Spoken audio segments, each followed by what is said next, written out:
चक्र के धरणहार, गरुड़न के सवार, नंद के कुमार मेरो, संकट निवारो मेरो, संकट निवारो। ध्रुपद सुता की बेर, क्यों ना कीनी अबेर, अब क्यों करो अब सूर सेवक तिहार मेरो, संकट निवारो मेरो, संकट निवारो, संकट निवारो। क्या बात है। तो आपका संग आवाज से, शक्ल से गौतम काले जी संगीत गुरुकुल के डायरेक्टर हैं और जानी मानी शख्सियत हैं, जो जिनका एक अपना अलग मुकाम है इंदौर शहर में गायकी के मान से। हम देखें, गौतम जी स्वागत है आपका। और आपने thank you so much sir. क्या इस गाने के माध्यम से कि संकट को टाले भगवान, ये जो संकट कोरोना का हमारे साथ चल रहा है इसको टाले। एक जी गाने से इस कार्यक्रम की शुरुआत हुई है। गौतम जी, मैं गुरुकुल कई बार आ चुका हूँ, लगातार बहुत सारे बच्चे आपके यहाँ ट्रेनिंग पर आते हैं, तो इस समय किस तरह से उन बच्चों को आप ट्रेनिंग दे पा रहे हैं? जी, अभी तो एक ही ऑप्शन अवेलेबल है, जैसे कि आप जानते हैं ऑनलाइन क्लासेस का ऑप्शन अवेलेबल है, पर उसमें मैं कुछ चीजें जो और कर पा रहा हूँ वो ये कर पा रहा हूँ कि जो कई बार बहुत सी चीजें होती हैं जो अपने मन में होती हैं, वो कई बार ऐसा लगता है उस क्लास के दौरान या सिखाने के दौरान रह जाती है, तो उनके वीडियो लेसन्स बना बना के भी मैं स्टूडेंट से शेयर कर रहा हूँ। और स्टूडेंट्स ही नहीं, और भी जो गुरुकुल चैनल से जुड़े हुए लोग हैं उन सबसे भी वो शेयर होते चले जा रहे हैं। तो इस तरह से संगीत का जितना प्रचार प्रसार, उसके ऊपर चर्चा हो, मुझे ऐसा लगता है ये समय उसके लिए बहुत ही मुनासिब। बिल्कुल ठीक कहा कि ये समय मुनासिब है, क्योंकि इस समय आदमी के पास वक्त पूरा है और जो आप सिखा रहे हो उसको रियाज करने के लिए भी माकूल इंतजामात अपने आप नेचुरली हो चुके। बिल्कुल जी, तो बिल्कुल जी, बिल्कुल। क्या लगता है, जो जिन शिष्यों को आप ऑनलाइन ट्रेनिंग दे रहे हो और समय भरपूर है, तो कुछ अच्छे परिणाम जी निकल आ रहे हैं?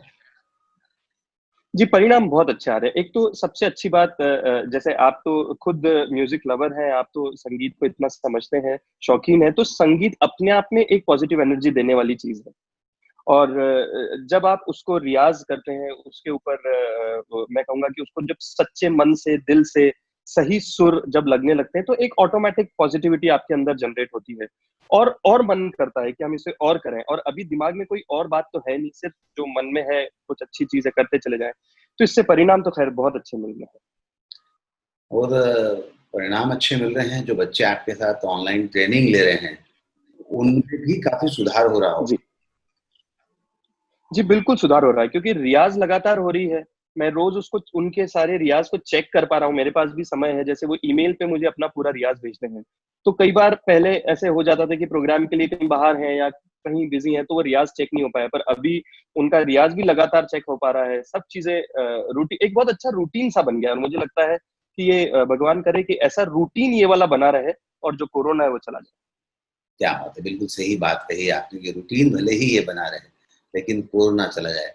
गौतम जी, ये जो दशहत का वातावरण बन गया है, सब जो डर का वातावरण बन गया है, जी तो जी इसमें लगता है आपको कि ऑनलाइन पर थोड़ा फोकस बच्चों का और आपका ज्यादा रहेगा?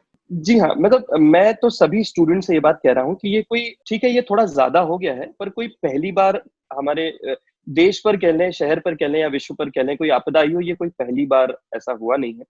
तो मैं तो सबसे ये कह रहा हूँ कि ठीक है, अगर आज ऐसा है तो कल वैसा भी होगा जैसे हम थे। ये कुछ ज़्यादा बढ़ रहा है, सब चीज़ें हो रही हैं, पर मुझे ऐसा लग रहा है कि जैसे कि अब हम हमारे ही शहर को देख रहे हैं कि बस कृपा भगवान की बनी रहे कि अभी थोड़ा-सा बेहतर दिखता है, सब लोग बाहर निकल रहे हैं, अपना-अपना काम कर रहे हैं, जो भी प्रिकॉशंस हैं वो भी ले रहे हैं। तो इसमें बस यही है कि अभी तो एक ही माध्यम है कि हम ऑनलाइन पे ही आधार अपना पूरा रख सकते हैं, क्योंकि संगीत से दूर ना सिखाने वाला रह सकता है ना सीखने वाला रह सकता है। तो यही एक माध्यम है जिसके थ्रू हम चलते चले जा रहे हैं। बच्चे ज्यादा समय रियाज को दे पा रहे हैं, निश्चित तौर पर उनका सुधार जी होना होगा। और जी गाने के बारे में बात कर रहा था आपने, गाना इस कोरोना के दौरान बनाया, उसके बारे में भी थोड़ा जी सा। जी। ये गाना मैंने इसलिए ये सर्वधर्म समभाव का हम लोगों ने गाना बनाया, और इसको चूज करने का कि ये सर्वधर्म का ही गाना क्यों बनाना, क्योंकि मुझे ऐसा लगता है, हम हमेशा सुनते हैं ये चीजें कि अगर आपको वो चीज भले ही पॉजिटिव हो या नेगेटिव, अगर आपको हीरो बनाना है उसको, तो आप लगातार उसके ऊपर बहुत चर्चा करें, वो मीडिया में आए और उसके खूब प्रमोशंस हो, तो वो हीरो बन जाता है। तो मुझे कहीं ना कहीं मन में लगता है कि कोरोना को हमने हीरो बना दिया है। मतलब पूरे न्यूज चैनल्स पे आप कभी भी लगाइए, आपको कोरोना मिलेगा, आप उससे बच ही नहीं पा रहे हैं। जहां जाए वहां कोरोना मिल रहा है। तो मैंने कहा वो तो है, मतलब उससे अपने आप को छुपाया तो जा नहीं सकता, उस सत्य है वो तो कि सामने कोरोना है। पर मुझे ऐसा लगा उसमें सबसे ज्यादा जरूरत है, क्योंकि हमने ऐसी ऐसी चीजें इस दौरान देख ली हैं कि मन को सभी के, मैं हूं आप हो या कोई भी हो, उसको बहुत खराब लगा। जो कुछ ऐसी घटनाएं घटी हमारे डॉक्टर्स के साथ कह लें, सुरक्षा कर्मियों के साथ कह लें, तो मुझे ऐसा लगा कि उस टाइम पे एक ऐसा गाना, तो मेरे पिताजी और मेरा एक स्टूडेंट है पृथ्वीराज सिंह सिसोदिया, उन्होंने एक गाना कुछ समय पहले, तब मेरे पिताजी अमेरिका में थे, तो उन्होंने दोनों ने कुछ चर्चा करके एक गाना लिखा। उसके लाइन थे कि हे मेरे ईश्वर या मेरे अनक ओ मेरे ईसा। तो ये पूरा एक सर्वधर्म समभाव का गाना बना। तो मुझे लगा ये गाना इस समय, तो हमने 85 85 लोगों ने अपने अपने घर में रहकर, और म्यूजिक भी सारा सब चीजें करके हमने घर में रहकर, 85 अलग अलग लोकेशंस थी, सब थी, और उसमें ये गाना बना। थोड़ा सा उसको गुनगुनाएंगे तो अच्छा लगेगा। जी। हे मेरे ईश्वर या मेरे अल्लाह, है मेरे नानक ओ मेरे ईसा, जानते हैं गलतियां हमसे बहुत होती है, पर तू मालिक इस जहां का, दे दे हमको माफिया, हे मेरे ईश्वर या मेरे अल्लाह।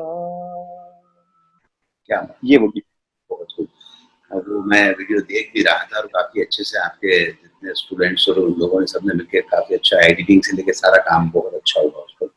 जी जी, थैंक यू। मूल रूप से जब संगीत की शिक्षा किसी बच्चे को लेना होती है, आपके पास आता है, जी तो आपके जी। पास क्या पैरामीटर्स होते हैं, किन मापदंडों के आधार पर आप उसको शिक्षा देंगे न या नहीं, ये तय करना। मेरा ऐसा मानना है इस विषय पर कि हर कोई नहीं गा सकता है, ऐसा मेरा बहुत दृढ़ ये एक मेरा विश्वास है।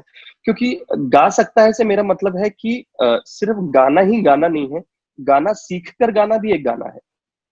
कुछ लोग सीख नहीं पाते हैं पर वो बहुत अच्छा गाते हैं, तो उसके लिए हम लोग एक ऑडिशन रखते हैं। मैं उनसे कुछ प्रश्न उत्तरी होती है, कुछ पूछता हूँ, कुछ गवा भी लेता हूँ और कुछ उनका सुनता भी हूँ जो उनका तैयार है गाना। उसके आधार पर ये तय होता है कि इस व्यक्ति ने गाना आगे सीखना चाहिए या नहीं सीखना चाहिए। क्योंकि मैं अपनी खुद की एक बात सबको कहता हूँ, भैया मेरे पास वो आर्टिस्टिक हैंड नहीं है, मैं ड्राइंग नहीं कर पाता हूँ, मैं स्केल से भी सीधी लाइन नहीं खींच पाता हूँ, मैं आपसे सच बात कह रहा हूँ। मतलब वो हैंड ही नहीं है मेरे पास। मुझे इतना आश्चर्य होता है जब मैं पोर्ट्रेट्स देखता हूँ, पेंटिंग्स देखता हूँ, मुझे तो वो ऐसा लगता है कि इन्होंने मतलब क्या कर दिया है। तो वो मैं अननेसेसरी उसके पीछे पड़ा रहा हूँ कि नहीं मैं तो ड्राइंग ही करूंगा, मैं स्केचिंग ही करूंगा, तो मुझे लगता है नहीं। तो बस यही है कि हम खोज करें कि भगवान ने हमें कौन सा एक आर्ट फॉर्म दिया है जिसको कि हम बेहतर सीखें और आगे बढ़ाएं। शौकिया ठीक है, पर अगर उसे अच्छा सीखें, उसकी ग्रामर सीख लें, तो बस यही एक पैरामीटर है कि आप एक ऑडिशन दें और बस फिर उसके बाद चलते चले जाएं। और ये तो आप जानते ही हैं, खैर ये तो अथाह सागर है इसको। और एक एक छोटी सी बात और आपसे शेयर करूंगा कि मुझे ऐसा लगने लगा है, बड़े लोगों से सुना था तब विश्वास नहीं होता था, पर अब खुद पे जब गुजर रही है तो ऐसा लगता है कि ये विषय ऐसा है, ये जितना ज्यादा आप करते हैं उतना जान पड़ता है कि आपको कम आता है। और दूसरे विषय ऐसे हैं कि आप उनको जितना करें उतना लगता है हाँ ये मुझे याद हो गया, ये मुझे आ गया। तो ऐसा हमारा ये भारतीय शास्त्रीय संगीत है। तो बस इसे तो सतत करते चले जाएं इसके विद्यार्थी बनकर, और बस भगवान की गुरु कृपा सब बनी रहे तो ये काम होता चला जाता है। सही कहा आपने, संगीत एक सतत साधना ही है, संगीत में कभी आदमी कोई परिपूर्ण नहीं हो सकता। बहरहाल जी गौतम जी, कई बार जब स्टूडेंट आपके पास आता है और ये जी रियलिटी शोज और जितने सारे शोज होते हैं, उसकी वजह से जी कई बार जो पेरेंट्स होते हैं उनकी इच्छा ही होती है कि सर बस आप तो इसको इतना सिखाओ कि ये वो शो में पार्टिसिपेट कर ले और ठीक ठाक गा ले, बाकी हम सब देख लेंगे। क्या लगता है? जी। ये बात तो आपने बिल्कुल सही कही है, ये बहुत होता है, पर अभी थोड़ा-सा कम हो गया है। ये पहले एक टाइम में जब ये सब बहुत हाइप पे थी ये चीज़ें, तब तो बहुत ज़्यादा होता था, पर अभी थोड़ा कम हो गया पर फिर भी है। पर मैं इस विषय पे ये कहना चाहूँगा कि अगर आप देखिए यूट्यूब पर, मैं खास लोगों से सबसे कहना चाहूँगा जो स्टूडेंट्स हैं, जो म्यूज़िक सीखना चाहते हैं, और ये वाली खास बात है कि बस 2 गाने, 5 गाने, 10 गाने कर लें। आप जाइए और उसपे बहुत बेहतरीन गाने वाले जो कुछ ऐसे कलाकार हैं, उनके यूट्यूब व्यूज़ आपको बहुत कम मिलेंगे। और कुछ ऐसे लोग हैं जिनमें मैं नाम लेने में पीछे नहीं हटूँगा, ढिंचैक पूजा एक हैं, उनके आप व्यूज़ देखिए, लाखों में व्यूज़ जा रहे हैं। तो अब ये तो कोई बात ठीक नहीं हुई कि आप फेमस होने के लिए बस कुछ थोड़ा-सा करके, और तो फेमस होने के लिए तो कुछ भी किया जा सकता है। पर हाँ, आप एक अच्छे कलाकार बने, आपकी ग्रामर से भले ही थोड़ी हो, पर अच्छी हो। आप जहाँ भी गाएँ, आपके गाना सबके मन को छुए, दिल को छुए, सबसे पहले खुद के दिल को छुए। तो मुझे लगता है वो थोड़ा-सा रियलिटी शोज़ वाला मामला थोड़ा मुझे गड़बड़ लगता है कि उसमें इतनी जल्दबाज़ी नहीं करना चाहिए। आपने जो नाम लिया, मुझे नहीं लगता मैं जी, संगीत के कार्यक्रमों को सुना हूँ, आपके भी बहुत सारे कार्यक्रम अटेंड किए हैं। उसके आस-पास जी, आप कहीं ठहरता है। जी, लेकिन जी, व्यूज़ लाखों में होने के पीछे जो हमारी एक भेड़-चाल होती है, किसी एक चीज़ जी, को जी, जी, हाइट दे दी, तो वो हाइट ऐसी जी, है जिसका कोई हिसाब-किताब नहीं होता। और बिल्कुल ठीक है। आज का युवा क्वालिटी की तरफ नहीं देखता है। आज का युवा जी, अगर किसी ने एक चीज़ को प्रमोट किया है, तो उस पर ही उसी जी, लाइन पर चलने की कोशिश करता है, अपने स्वयं के रास्ते के बिल्कुल, निर्माण की बात नहीं करता है। तो ये सब उसी तरह बिल्कुल। और इस तरह के जब लोग आते हैं, तो वो गायब भी तुरंत हो जाते हैं। एग्ज़ैक्टली, बिल्कुल ठीक कह रहे हैं आप, बिल्कुल ठीक कह रहे हैं। और जिन लोगों को संगीत की साधना की है, जिन्होंने तपस्या की है, जिन्होंने इतना रियाज़ किया है, उन लोगों की जी, गायकी में हमेशा दम है। उनके यूट्यूब शोज़ पर भले ही व्यूज़ कम आते हों, लेकिन उसको जब-जब जी, आप देखोगे, तब-तब आपको उनसे कुछ जी, सीख। क्या बात है! बिल्कुल ठीक कह रहे हैं आप, बिल्कुल ठीक कह रहे क्या लगता है गौतम जी, जिस तरह से आपने कहा कि अभी ये सब दौर थोड़ा-सा कम हो गया है कि पेरेंट्स हैं। जी, कम प्रमोट अब इस तरह की डिमांड लेकर नहीं आते, शुरुआती दौर में काफ़ी इस तरह की डिमांड लेके आते थे। जी। अब शास्त्रीय संगीत की अगर हम बात करें, तो मूल जी, रूप से सिर्फ शास्त्रीय संगीत सीखने कितने बच्चे आते हैं? भैया संगीत गुरुकुल को पहले दिन से मैंने इसी आधार पर रखा है कि शास्त्रीय संगीत ही सीखना हो तो आइए, नहीं तो नहीं। इसका मैं आपको उदाहरण दूँ, जब मैंने सिखाना शुरू किया था, पहले मैं किसी और ब्रांड नेम से सिखाता था। तो उस जब मैंने शुरू किया था 2009 में सिखाना, आपको विश्वास नहीं होगा, मैं और मेरी वाइफ अदिति हम बैठते थे वहाँ पर। 1 साल के लिए मेरे पास 2 बच्चे थे सिर्फ।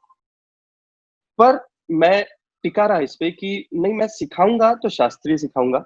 आप उसके बाद कुछ भी गाइए। उससे उससे कोई संगीत जहाँ अच्छा सुर, सही ताल, लय हो, वो संगीत है। तो जहाँ तक सीखने का और मेरे सिखाने का या गुरुकुल में प्रश्न है, वो तो शास्त्रीय संगीत ही है। तो जितने बच्चे आते हैं, वो लोग प्योर क्लासिकल म्यूज़िक ही सीखते हैं। पर हाँ, उसमें ये बात मैं कहूँगा कि अगर आप परसेंटेज की बात करें तो 100 में से करीब 45 ऐसे बच्चे निकलते हैं जो क्लासिकल म्यूज़िक को ही एज़ अ करियर देखते हैं। और जो 55 जो रिमेनिंग परसेंटेज है, वो फिर कुछ लाइट म्यूजिक में जाते हैं, वो बॉलीवुड में जाना चाहते हैं, गजल गाना चाहते हैं, सूफी आजकल उस तरह से। तो ये एक रेशो बना हुआ है। वेस्टर्न की तरफ कितना झुकाव है आज के युवा का, वेस्टर्न म्यूज़िक की तरफ? जी। वेस्टर्न म्यूजिक की तरफ झुकाव तो बहुत ज्यादा है, पर किसी को मालूम ही नहीं है कि वेस्टर्न म्यूजिक क्या है। इंग्लिश गाना गाना वेस्टर्न नहीं है। जैसे कि हमारे इंडिया की अगर बात करें, भारतीय शास्त्रीय संगीत की, तो मधुबन में राधिका नाचे रे जो एक फ़िल्मी गीत है, वो आ जाने से आप शास्त्रीय गायक हो जाएँगे, या लागा चुनरी में दाग गाने से आप शास्त्रीय गायक हो जाएँगे, तो फुल गेंदवा न मारो गाने से हो जाएँगे, तो ये गलत है। ऐसा हो ही नहीं पाएगा। वो तो थोड़ी बस ये अवेयरनेस की थोड़ी-सी कमी है, पर जब स्टूडेंट्स को पता पड़ता है, तो वो शास्त्रीय संगीत सीखते हैं और फिर हमारे देश में कुछ बहुत अच्छे ऐसे इंस्टीट्यूट्स हो गए हैं, जैसे रहमान साहब की एकेडमी है, एक true school of music Bombay में है, जहाँ वेस्टर्न बहुत अच्छा सिखाया जाता है। तो मेरे ही खुद कुछ स्टूडेंट्स हैं जो वहां पर जाते हैं और वेस्टर्न सीख रहे हैं, वेस्टर्न गा रहे हैं। तो जब उन्हें समझ में आ जाता है कि मैं आपसे एक और बात शेयर करूं कि जो भारतीय शास्त्रीय संगीत को सीखा हुआ व्यक्ति है, वो किसी भी फॉर्मेट में फिट हो जाता है जाके, उसे कोई प्रॉब्लम नहीं आती। पर जो सिर्फ लाइट म्यूजिक गाता है या कोई बॉलीवुड सिंगर है, जो ट्रेंड है उसकी बात नहीं, पर जो बेसिकली बॉलीवुड गाते हैं, उनको अगर हम कह दें कि आइए आप एक बड़ा ख्याल या छोटा ख्याल हमें 10 मिनट सुना दें, तो वो उसके लिए बहुत मुश्किल होता है। अगर मुझसे अगर तो मैं गजल भी गाता हूँ। अब क्योंकि नए बच्चे आते हैं तो उनको थोड़ा सा अरिजीत और ये सब भी हमें ध्यान रखना, तो उन्हें बताने के लिए कि देखो भाई, अगर आपका गला तैयार है, आपका दिमाग तैयार है और आपने सही रियाज किया है, तो ये सब गाने आप गा सकते हो। तो इसीलिए ये सब होना बहुत जरूरी है। तो वेस्टर्न बच्चे जरूर सीखना चाहते हैं, पर जब मैं उन्हें इस बात पे लाता हूँ कि भाई आप कन्विंस होइए पहले कि वेस्टर्न क्लासिकल सीखना है, इंग्लिश गाना सीखना वेस्टर्न नहीं है, ये बात। गौतम जी, बातचीत का सिलसिला तो हम जारी रखते हैं, लेकिन अब फिर कुछ सुन लें आपसे तो ज्यादा बेहतर है। जी जी जी, मैं जरूर आपको सुनाता हूँ। अभी एक एक गजल मैं आपको एक नज्म है जो बड़ी फेमस एक नज्म है, मैं आपको वही सुनाता हूँ। जी जरूर। आज जाने जिद ना करो, ओ आज जाने की जिद ना करो, यूं ही पहलू में बैठे रहो, यूं ही पहलू में बैठे रहो, आज जाने की जिद ना करो, हाय मर जाएंगे हम तो लुट जाएंगे, ऐसी बातें किया ना करो, आज जाने की जिद ना करो। क्या बात है, बहुत खूब गौतम जी। आपने कहा ये बात बिल्कुल सही है कि गजल बहुत फेमस है और सब लोगों ने इसको अपने अलग अलग अंदाज से गाया है। जी जी बिल्कुल। आपसे सुन रहा हूँ तो मुझे लग रहा है कि ये कुछ अलग अंदाज है। कई बार हम सोशल मीडिया पर भी कई सारे गायक इसको गाते हैं, तो सबका एक अलग अलग अंदाज है इसको गाने का। ऐसा जी जी अंदाज से मेरा मतलब देखिए। ट्रेंड है, जी उससे अलग हटके क्यों? जी अब ये बहुत सिंपल है। हमारा जो संगीत है, आप सोचिए, ये हजारों सालों हमारी ऐसी मान्यता है, कई किताबों में लिखा है, हमने गुरुजी से भी यही सुना और मैं इसे मानता भी हूँ कि हमारा संगीत शिव जी ने दिया है हमें। सबसे पहला राग भैरव राग बना, ये हमें शिव जी ने दिया। 5 राग उन्होंने हमें 6 राग दिए। राग रागिनियां उस जमाने में होती थी, ऐसे ही वो पूरा होते होते तो ये इतना पुराना है। और एक खास बात शायद आपको तो ये मालूम होगी, पर मैं फिर कहना चाहूंगा कि पूरे विश्व का संगीत, मैं कहूंगा यूनिवर्स का संगीत, केवल 12 सुरों में निहित। आज तक इतने इनोवेशंस हुए, इतने सारी डिस्कवरीज हुई, इन्वेंशंस हो गए, सब हो गया पूरी दुनिया में, पर आज तक किसी को भी ये जरूरत भी महसूस नहीं हुई और शायद कोई कर भी नहीं पाया कि कोई 13वां सुर इजाद करते। 12 ही सुरों में अगर मैं आपसे पूछूं कि कितने गाने होंगे, आप बताइए पूरे इस धरती पर कितने गाने बन चुके होंगे आज तक, करोड़ों में, मतलब उसकी कोई गिनती नहीं है शायद। गिनती नहीं है उसकी। तो जी, तो ये इसमें बस ये बात आती है क्योंकि ये जो 12 सुर हैं, आप अगर आप सीखे हैं, आप उस बात को समझते हैं, तो आप उसे अपने ढंग से गा सकते हैं। जितने जैसे हमारी फिंगरप्रिंट सबके अलग-अलग है, तो ये राग भी गाने का, अगर मैं यमन गा रहा हूँ या ये गाना गा रहा हूँ, तो मैं अलग अपने दिमाग से उसको, मुझे लिबर्टी है कि मुझे मालूम है कि नी रे ग प म रे गा, मुझे ऐसा अच्छा लगता है। कोई बोलेगा नहीं नहीं, मेरी एक बात सुनिए, तो वो बताएगा नी रे ग म रे गा। फिर एक बोलेगा नहीं भैया, ये इतना मत करिए ना, थोड़े से में बात बताइए, तो नी गा ध नी प म रे गा। तो हम पूरा एक्सप्रेशन इस सुरों के जरिए, राग के जरिए, शब्दों के जरिए हम उसमें डालते हैं, इसलिए ये सबका अलग अलग अलग अलग।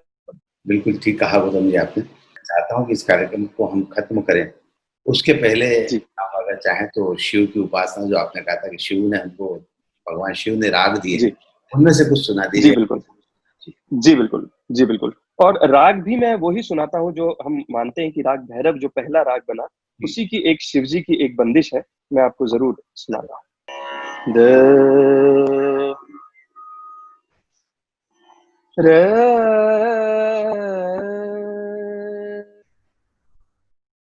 अन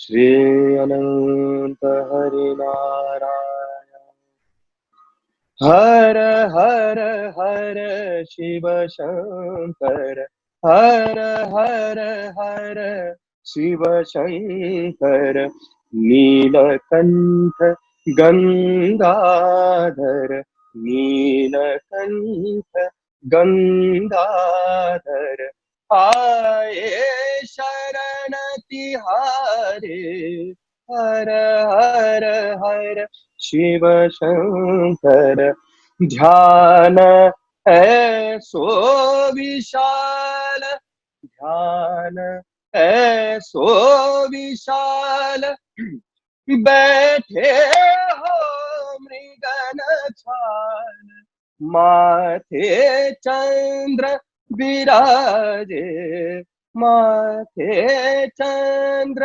विराजे हर हर हर शिव शंकर हर हर हर हर हर हर हर हर हर शिव शंकर।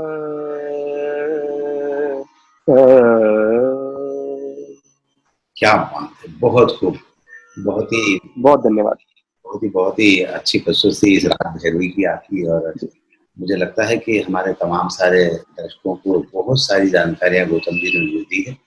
कहीं ना कहीं जी उनको, अगर वे संगीत में रुचि रखते हैं तो उनके काम आएगी। और बहरहाल संगीत नहीं जी कि बिल्कुल। अगर आप काम करना चाहते हैं, या अपना एक मुकाम हासिल करना चाहते हैं, तो साधना एक सतत प्रक्रिया है, सीखना भी एक सतत प्रक्रिया है, उसी का पालन कीजिए। जी जी गौतम जी, जी आप बातचीत की बहुत बहुत शुक्रिया। जी आपको भी बहुत धन्यवाद और सभी सुनने वालों को मेरा बहुत बहुत शुक्रिया। आज के इस कार्यक्रम में बस इतना ही। सुधीर जोशी को दीजिए इजाजत। नमस्कार।